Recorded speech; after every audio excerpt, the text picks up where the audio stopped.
The sun shines bright in the old Kentucky home. This summer the darkies are gay. The corn tops right and the meadows in the blue, while the birds may mute all the day. The young folks roll on the little cabin floor, all merry, all happy and bright. By and by our times comes a knocking at the door, then my old Kentucky home good night. Wait no more, my lady. Oh, we no more today.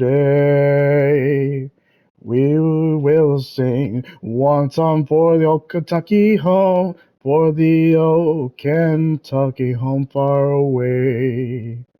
Dun, dun, dun. They hunt no more for the possum and the coon on meadow, the hill, and the shore. They sing no more by the glimmer of the moon on the beach by the old cabin door. The day goes by like a shadow o'er the heart, with sorrow and all was delight. The times come when darkies have to part, then my old Kentucky home, good night. And one more time. We no more, my lady. Oh, we no more today. We will sing one song for old Kentucky home, for the old Kentucky home. Far away. And welcome back to part two of Kentucky Route Zero.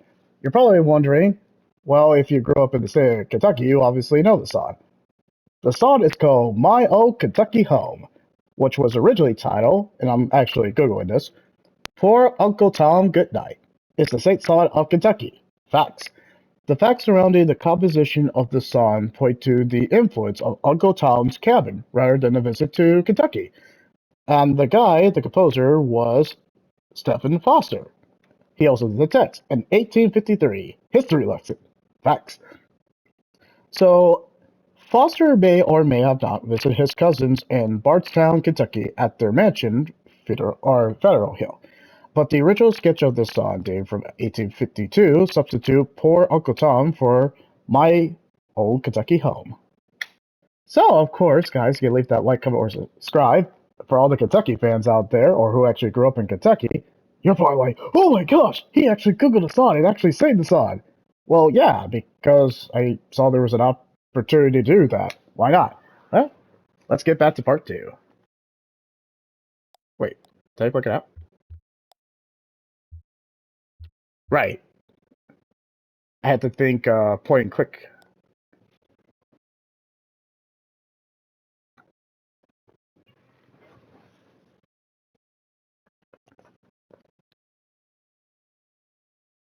Well, didn't we already go to the farmhouse? And we don't know if Weaver is actually alive or not, or kind of like a spirit? Yeah, okay, cool, you took me back. And now we get to hear this kind of well song that I hope is not copyrighted.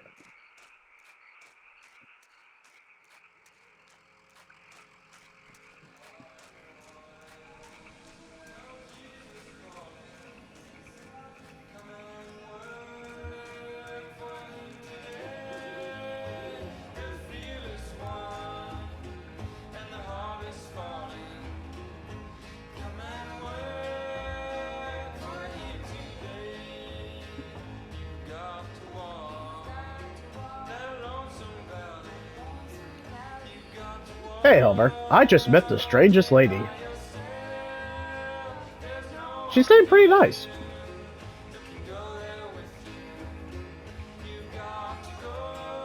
Marquise? I wonder where her folks are from.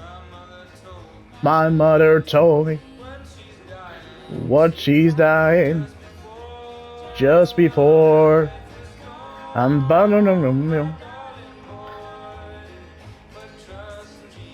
trust in Jesus. Dun, dun, dun, dun. Yeah, guys, give me a sec. I'm gonna listen to the song. It's neat.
Wow, that was a delightful and very wholesome song. A very, I don't know if it's actually a Kentucky folk song, but still.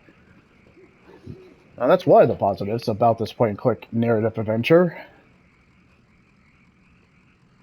Alright, well, let's get back to it.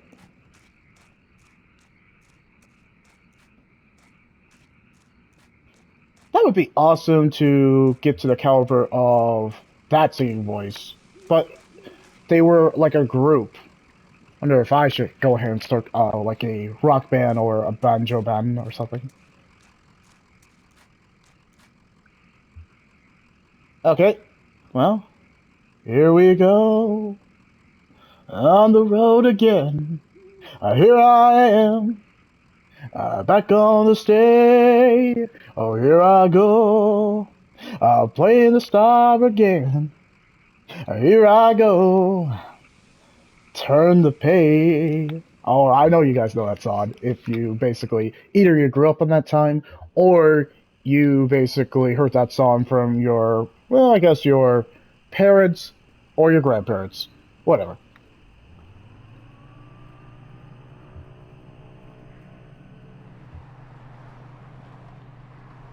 Actually, yeah, let's go back here.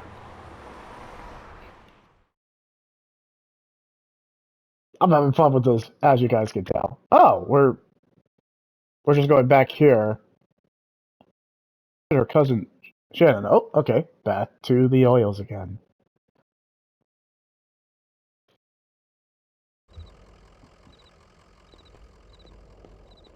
Huh? This is someone new. Hmm. Hey, over. Wait, can't we zoom in? I thought we could zoom in. I guess not. Well, who's this new stranger? A man with a large pair of antlers slung over his shoulder is speaking with Joseph. I guess it's antler. I guess it's deer season today in the state of Kentucky.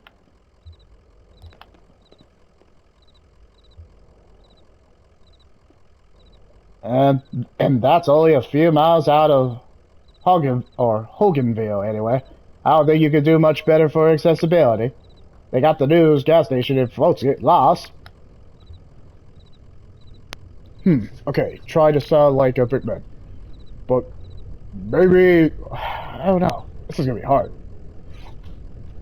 I'll just talk in normal voice. But maybe they should feel lost. But maybe they should feel lost, Joseph. Just as lost as we already are, as we are always already lost. Just like the poor, illiterate Silas, wandering for the road, or wandering the road, looking for a home. Well, that's one way to look at it, I guess. Okay, to Conway. Well, hello. I heard that old truck rumble up, or rumble on up.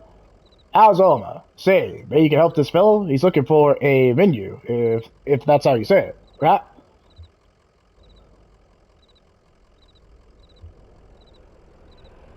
Alright. Sure, I have an old friend who runs a bar and they got a real big stage.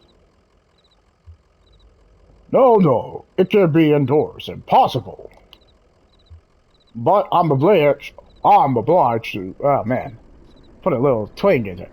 But I'm obliged you stop a moment to help me work this through. Let me explain my charge. I dedicated my last 12 years to the design and orchestration of my life's great work, a grand, broadly experimental theatrical adaptation of The Death of the Higher Man by Robert Frost. Actually, I heard about that story. Okay, so we're really going to Robert Frost, but no Hemingway. Missed opportunity. Okay, how do you mean experimental? Or experimental? Well, drama is really my second love. My higher calling is pseudoscience. I think it's pseudoscience. No, pseudoscience? Pseudoscience. I think it is. Yep, pseudoscience. Pseudoscience is the eternally okay, let me try again. Pseudoscience is the eternally fruitful marriage of whimsy and process that has yielded such poetic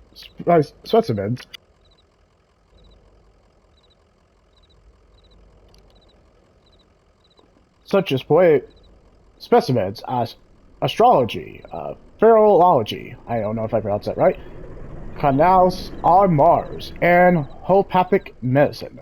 I'll have to look some of these up.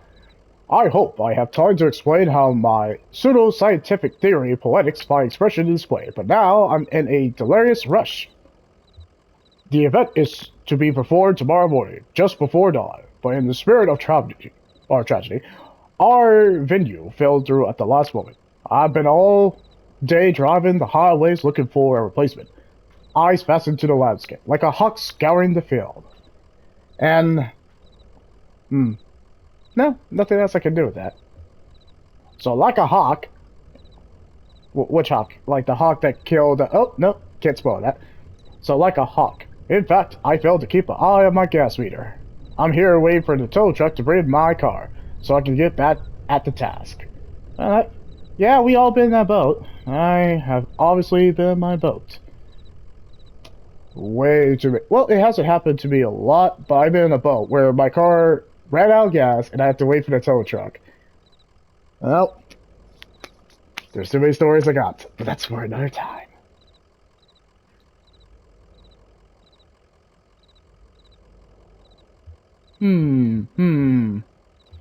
So, what kind of venue are you looking for? Somewhere outdoors, somewhere intimate, somewhere tragic. I mean, there's a lot of tragic and intimate and outdoors types in pretty much America, or in the state of Kentucky, I imagine. If you have attention to spare on your drive, I'd be grateful. I'd be mighty grateful. Doesn't seem too hard. Wait, what about that accident I was at before?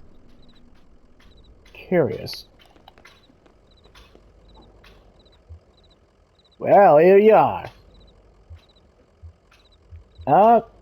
Met your friend Weaver.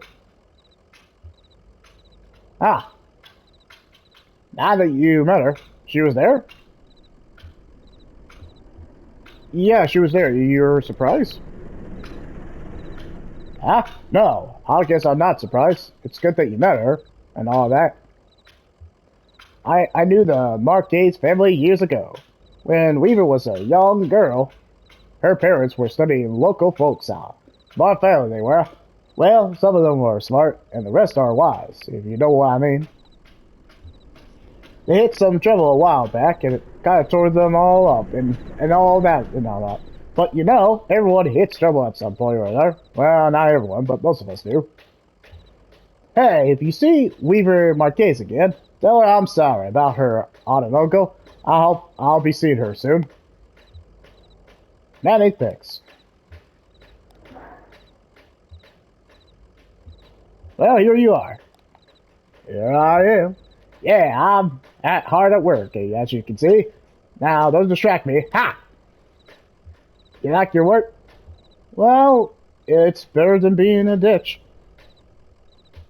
Ha! I bet you always say that. Like a reflex. When people ask about my work, I would say, it's pretty okay. That way I don't have to think about it and all that. Well, here you are. Well, better get going, though.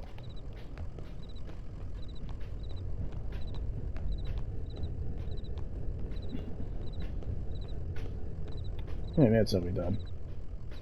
About 15 minutes. Awesome sauce. Alright, well, I'm heading back into the night again. This is actually a fantastic game. If you haven't played it, well, it may all come on PlayStation Plus Extra and Premium, and then people absolutely can play this. Is it a masterpiece? No. But is it actually one of those unique experiences? Yeah, absolutely. It's unique. The writing is sharp and witty. The presentation, artistic-wise, is pretty astounding. And the music that when we get the licensed music, it's absolutely stunning. And by stunning, it's amazing. It's amazing. Enough said. All right, time to keep on driving to scene 3.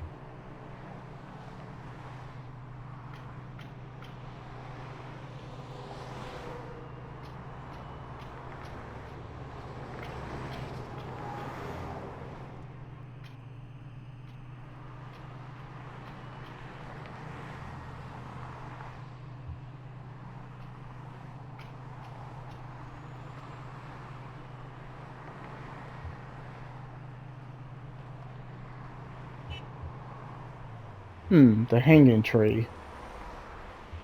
Yeah, I already know about that one. So let's keep going. On I 65, or I guess. Oh, okay, there's a factory. Alright. Creek runs alongside the highway and then turns a dark. Okay, hold on. Let me read this again because I'm a little tongue-tied today. Okay, so a creek runs alongside the highway and then turns towards. Ah! Then turn toward a dirty brick building. A grinding drone from within the building is faintly audible from the interstate. Floodlights on the lawn illuminate smokestacks. Smokestacks? Huh. At the edge of the building's parking lot, a large sign, partly obscured by trees, reads, Artificial Limb Factory. Hey, wait, I passed that. Hey! That is what Weaver was telling me. So I'm getting close to the destination.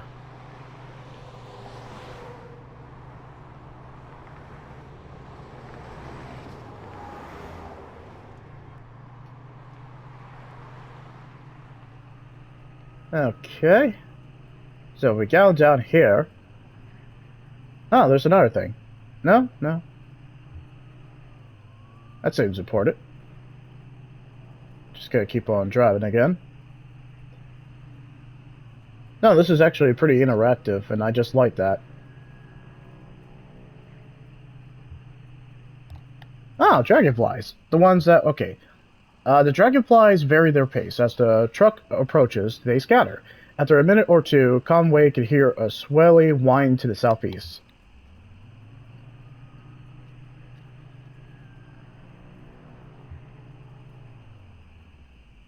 Oh no, I was already there.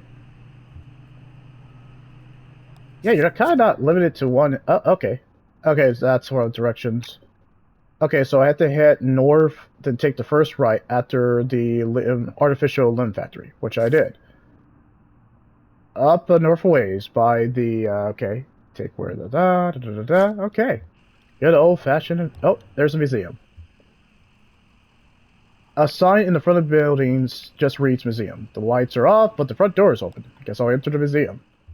Conway steps through the museum's doors. A few feet inside the museum doors, the ambient sound of the highway drops sharply away.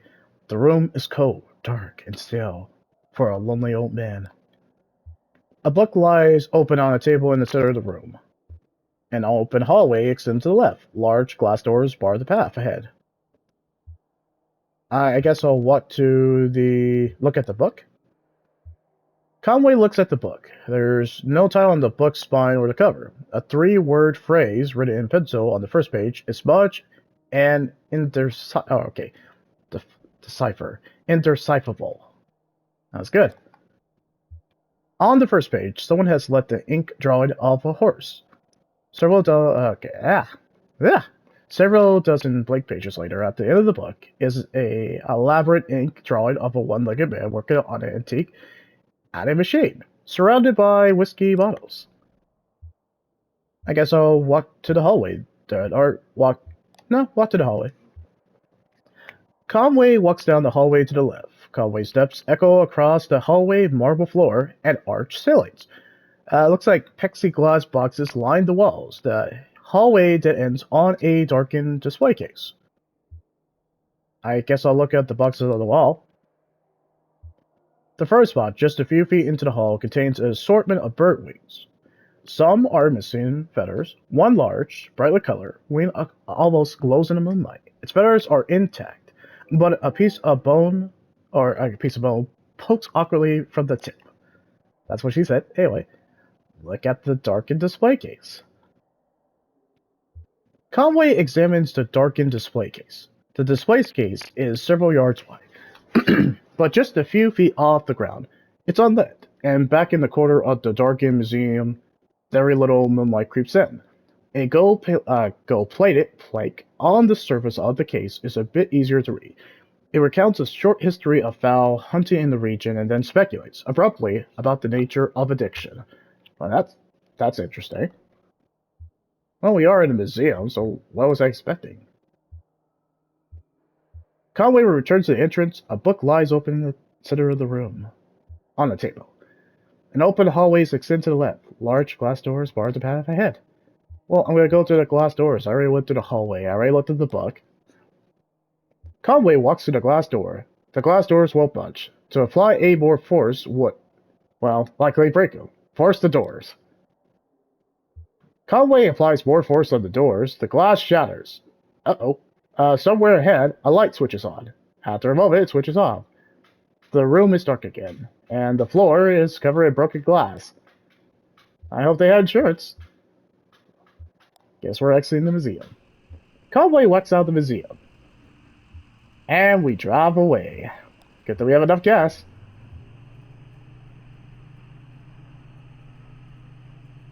This is actually fun. This is unique, and I have no flaws with this so far. Oh, okay. A singing chorus echoes from within the church. The building is 1 story tall with a pitched roof, and a 3-story spire rising from the front. The top section of the spire is made of stained glass, and interior light illuminates the pines in red, green, and blue. A large, LED display glows in the parking lot. Light of the last Great Awakening Baptist Church. Let's listen. Conway stands and listens to the chorus. The muffled chorus drones at a steady volume, repeating the same 2 verses without rest. Let's enter the church. The front doors of the church are modest and worn.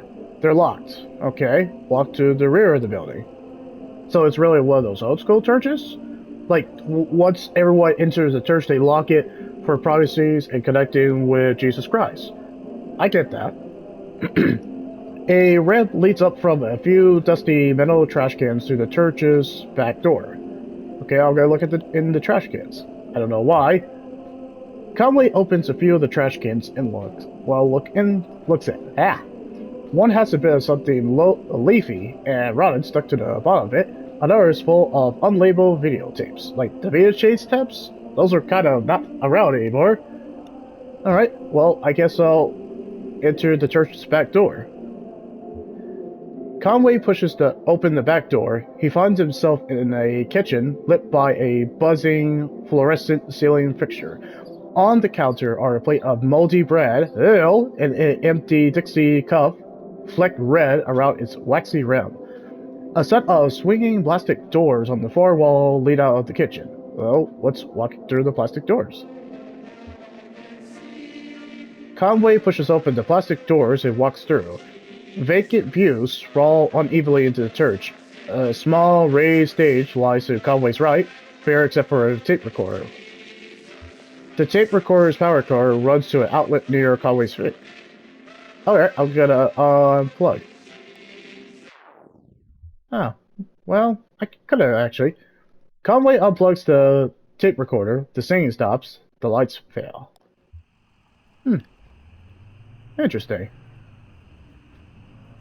You know, I have noticed that there seems to be a lot of spirits here. So, is this all in Conway's kind of like mindset? Has he become like a little in like he's losing his mind because of he's been on the road so long that he has basically a dog with a straw hat named Homer keeping him company, so he doesn't lose his sanity?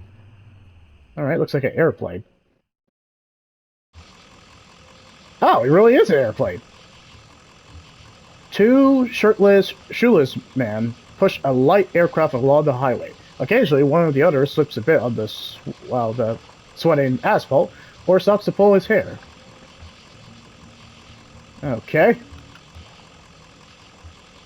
The men are nearly broken. Well, I guess pushing a heavy freaking aircraft will do that to you. The rubber is almost worn away. Soon, these men will be dragging, well, this airplane. Ah, that pretty much sucks. Guess I'll get back in my truck. Slows down a bit. I guess I can't move. I guess I'm just gonna watch these guys push this airplane, and now let's get back on the road.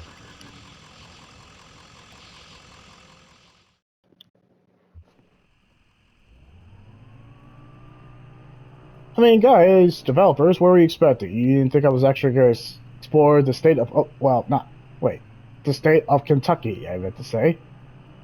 Man, I was getting a little tongue-tied a little bit.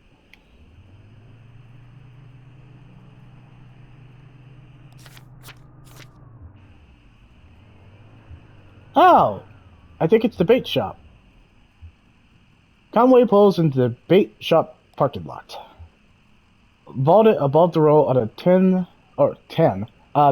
steel bar. A handwritten sign reads, "Live bait."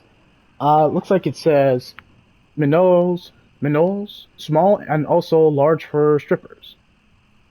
I think it's strippers. I meant to say stripers. That's tongue-tied at its greatest. Night crawlers, chips, and beer. A green flyer hangs loosely from a bit of masking tape at eye level. To the shop's right, a dirt parking lot sprawls unevenly in the grass and then eventually, well, trees. The bait shop is open. Read the flyer. Conway reads the flyer. Computer printed type in a bold font surrounds a clip art illustration of a TV set. The TV has eyes, arms, and legs. Its shoulders are slouched. On the screen, it's a cartoon expression of exhausted nausea. A hot water bottle rests against its wire antenna. TV repair.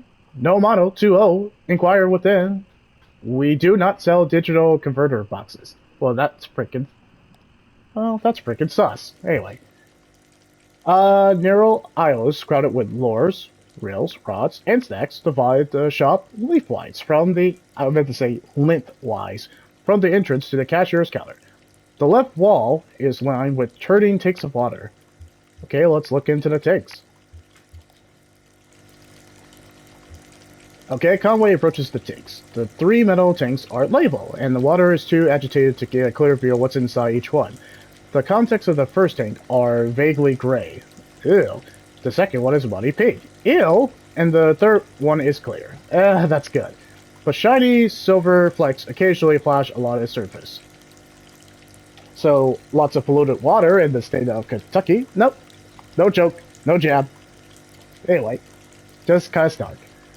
Conway reaches into the first tank. Conway's hand brushes against something roughly the size of his palm. Let's reach deeper. That's what she said. So, Conway reaches deeper into the tank. That's what she said. Conway's hand comes into contact with the scaly, uneven surface. As he runs his finger along the bottom, a bead of sweat bridges the inches from his temple to the water surface. Something bites at his forearm. He recoils. Okay, I guess I'm not going into the first tank because maybe it was Parada. Conway reaches to the second tank. Conway's finger slipped through something fleshy, but inert. The sensation is nauseating. Reach deeper, and I'm not going to finish the joke. Okay, so Conway reaches deeper into the take again, because he didn't learn his lesson for the first take. As his elbow passes into the pinkish mass that sounds like algae or mold or whatever it is, he realizes he's about to be sick from the smell and pulls away. Yeah, that'll teach you to reach into things. Reach into the third take. Conway reaches into the third tank. The water seems to tremble with life. Conway can't tell if his hand is being nibbled by fish or massaged by the artificial current. As his eyes near the surface of the water, he can see something colorful, glowing faintly at the bottom of the tank. And you know the bit. So Conway reaches deeper into the tank, after he didn't learn his lesson for the first two takes. A tremor spreads from his elbow out to his fingertips, and up to the base of his shoulder. His vision flickers. The water is running warm under his skin, and he has the sensation that something is about to snap. His eyes close. What? Why is his Uh-oh. He lays on a rooftop. New shingles rough beneath his back, swelling to the noon sun. He's exhausted.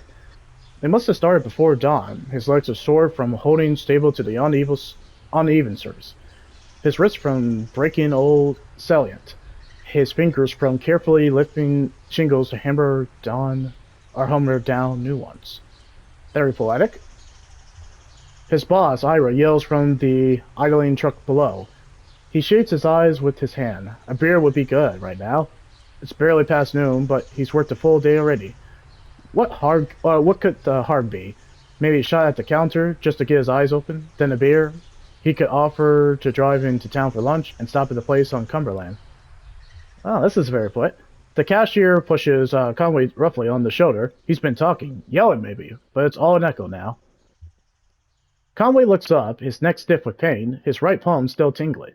The cashier points to the tank, and then above it, to a few holes torn in the wall.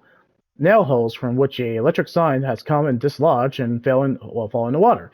He helps Conway to his feet and looks at him pitifully, and returns to the cash register. Narrow on. Wait, no, I already did that bit. I guess I'll go approach the counter because my sense of time has been pretty warped from reaching into a water tank, apparently. Alright, how many minutes were you done? 32. We'll do a few more. So, Conway approaches the counter. A weary cashier stands behind the register, preoccupied with the Sudoku puzzle. I used to play Sudoku. I wasn't good at it. I know what it is, I just haven't played it. So, I guess I'll ask about the basketball game. Conway asks about the basketball game. The cashier switches on the radio. An AM sports broadcast is playing. But Conway can't be sure if it's meant to answer or to drown out his questions. Maybe it's a bit of both. It's a bit of both. So, I guess I'll ask about Shannon's workshop. Conway asks about Shannon Workshop, because I feel like I'm butchering the last name. A handwritten sign on the door behind the counter reads, TV repairs by appointment. Please consult with cashier. The cashier knocks a few times on the door and waits, occasionally glancing at his puzzle. After a few moments with no answer, he notices a smaller note written on the sign, reads it, and then points it to Conway. Read the note on the workshop door. Conway reads the note on the workshop door. Weaver, I got your message. Hayne left from the old mine, but don't know if I'll see you there or what. Ready either way, Shannon. And now I walk away. Guess I'm leaving the shop. Well, that was fun. Alright, let's drive away. Well, that was all neat. I lost my sense of time, and basically he was thinking about a beer. But it was very poetic, and he was just like, I wish I could just go into lunch, grab a beer. My boss won't notice. Ira is irate. Anyway.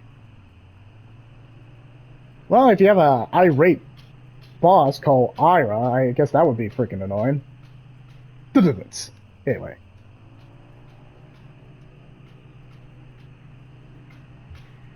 Man. Already went to the museum.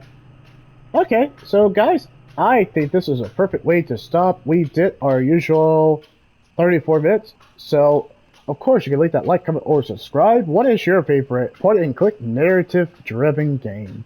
There's not a lot. And I guess we'll move on to the next one. Next one is going to be fun. This one, I'm all hyped for. I am all hyped for. Anyway, we'll be back.